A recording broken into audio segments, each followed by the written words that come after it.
Hey YouTube, Bill here. Trying something different today, making hardtack. Hardtack, for those of you who don't know, it's a ration commonly used on sailing ships.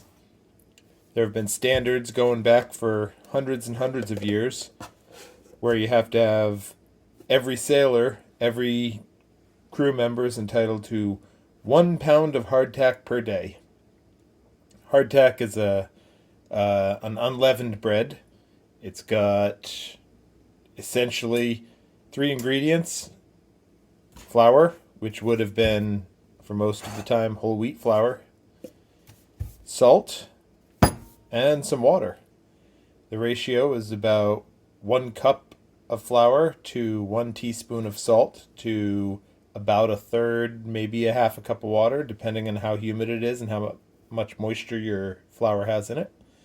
So we're going to get that together and figure out what 1 pound of rations look like for a daily ration for ship's bread. So it looks like what we got is about 3.5 cups of flour. Turns out to be right around 1 pound. And that would mean that we need a little bit more than a tablespoon of salt. Given that salt is the only preservative here, that seems like being a little more generous with salt is probably the way to go. It's also going to give you all of your flavor, if there's any flavor. It's not a lot of flavor to wheat flour. So now all I need to do is mix in some water, and because it's 3.5 cups of flour, it'll end up being roughly about a cup of water, possibly as much as 1.5 cups of water, but we'll start with a cup and see what happens. And actually, before I do that, I'm going to mix the dry ingredients. Grab a fork.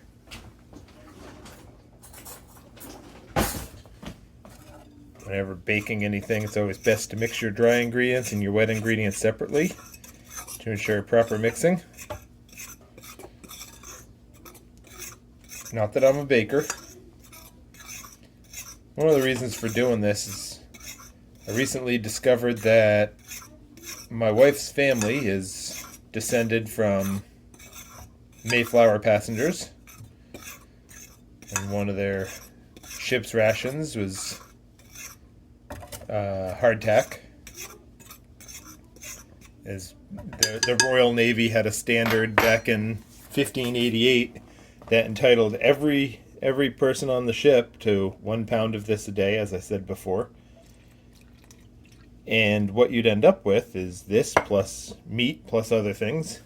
So I decided I'm going to try and do this. Who knows how much I'll stick to it. But I'm going to try and actually make a series here to try and show what a sailor would have eaten, what a Mayflower passenger might have eaten, what anybody might have eaten at any given time in a historical sort of way. So hopefully this will be the first of a series. But for now, this will be the first of one. I need a little more water than that. It's fairly dry. You want a fairly stiff dough, but not so stiff that you can't work it. All this flour should be incorporated in, so I'm going to add a little bit more water and get this kneaded up and incorporated together. So there's our kneaded up lump of dough. This is obviously an unleavened dough.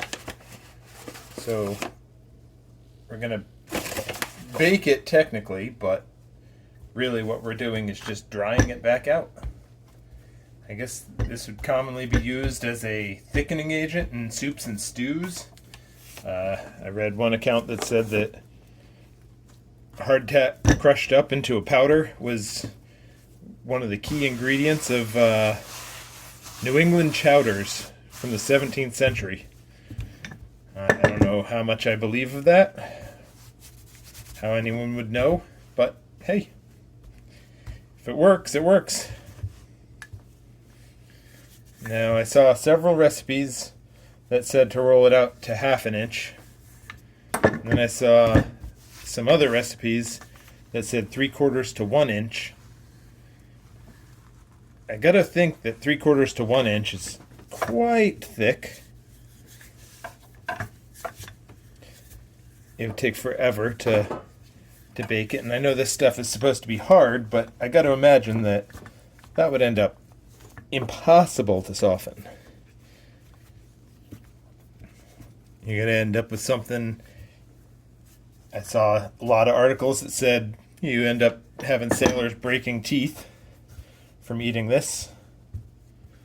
So other articles talked about sailors dropping the biscuit into their cup for their morning coffee, and that would saturate the biscuit, and all the weevils that were in the biscuit would float to the surface and allow them to pick the weevils out, and then continue on enjoying their cup of coffee with rehydrated flour in it, I guess. So, standard size for the biscuit, according to all sources, seems to be a 3-inch square. Guess when things started becoming machine made in the time of Queen Victoria, they switched to initially circles and then after that hexagons, because they packed better, apparently.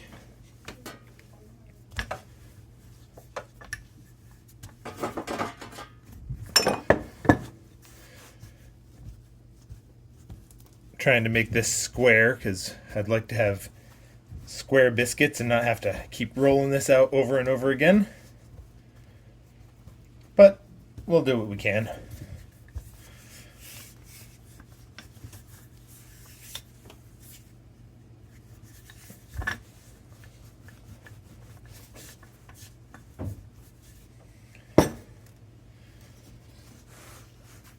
Now we got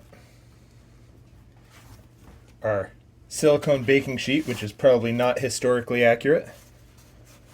But if I look at this right now, I got about 6 inches by 10 inches. So I can roll it out a little bit further so that I get an even number. Not quite flat in a few spots too, so probably better to make it even. I saw several different cooking methods. One had you stick it in a 250 degree oven for up to 3 hours and just walk away. Another one had you cook it for half an hour, shut the oven off, walk away, then turn them over, cook it for another half hour, and walk away, and then it'd be done. I saw a lot of references to these being triple baked, but most of that was commercially. Got to imagine that what would have happened is they would have made hardtack as the last thing using wood-fired ovens, similar to the way they do Italian bread baking, where they'd use the hottest oven for doing certain things that had to cook quick, like rolls and whatnot. And then as the oven slowly cooled off from the firing, they'd gradually shift to the bigger and bigger loaves of bread. And then they'd switch to they'd throw in their 10-pound loaf. That would take a really long time, but they just walk away. Alright, I think that's about good. And now we'd cut it into 3-inch squares. So I'm going to grab this. I got about here. Maybe I should try and make these more square, but what's good enough for government, right?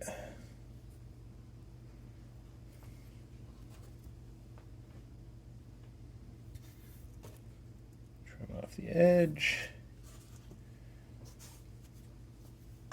If we rotate these.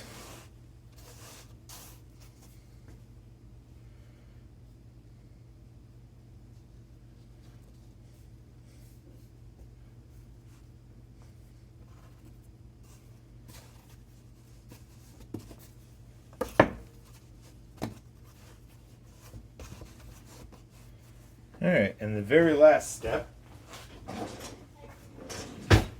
is universally accepted. Let's see if I can stick these back on there. So you have to actually put several holes in a grid pattern similar to saltine crackers so they don't puff up, apparently.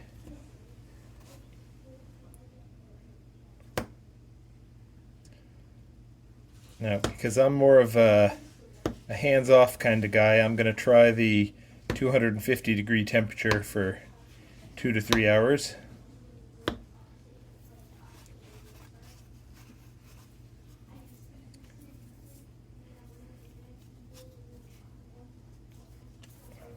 I'm not sure if those pieces are going to stick. Got too much flour on the surface.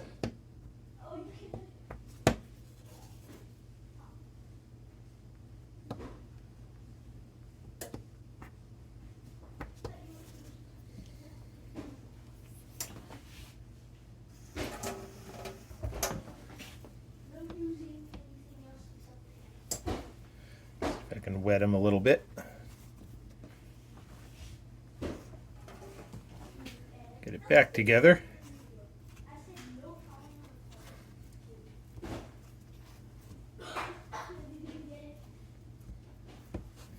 Alright, and the last one.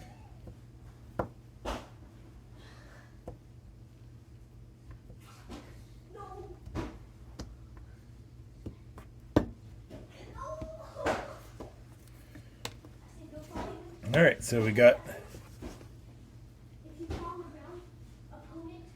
our nice hardtack ready to go. I think these are the holes are supposed to go all the way through to the other side, so I'm going to try and get them in there properly. I'll stick them in the oven and I'll come back after I'm done. Alright, so that's what we ended up with. I went back and remeasured. My rough by eye measurements were substantially wrong. So I ended up with 9 total. This equals a pound of flour, so when it dries out, it should equal a pound of biscuits.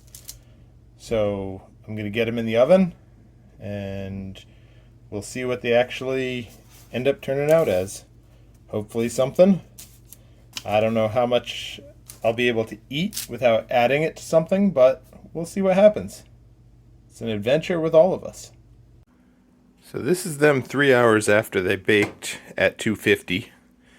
And then I shut off the oven, left it in there overnight. They're pretty hard, but they still feel a little flexible, so I think I'm going to actually put them in a little bit longer. They also didn't actually change color at all from any kind of browning reaction. So I'm going to put the oven on 350 and do maybe, 15-30 minutes or so per side. We'll see what happens. Alright, so I ended up putting this back in the oven. I tried, it had originally gone 250 degrees for 3 hours. Then I decided it needed some color, so I put it on half an hour at 350 and then turned the oven off with it, all these face down. And I decided that still wasn't enough, so then I put it back in at 375 for a half hour, and then I just shut the oven off and let it sit. And you can see they actually picked up some color. They're fully dry now. So I think I'm going to call this a success. That's it. 1 day's rations. If you're on a sailing ship or in any kind of journey over land through the new country that we found, or any kind of survivalist type thing, that would be 1 day worth of your bread. Good luck trying to eat it without anything to make it soft, because I think you could hammer nails with these. Alright, thanks for watching.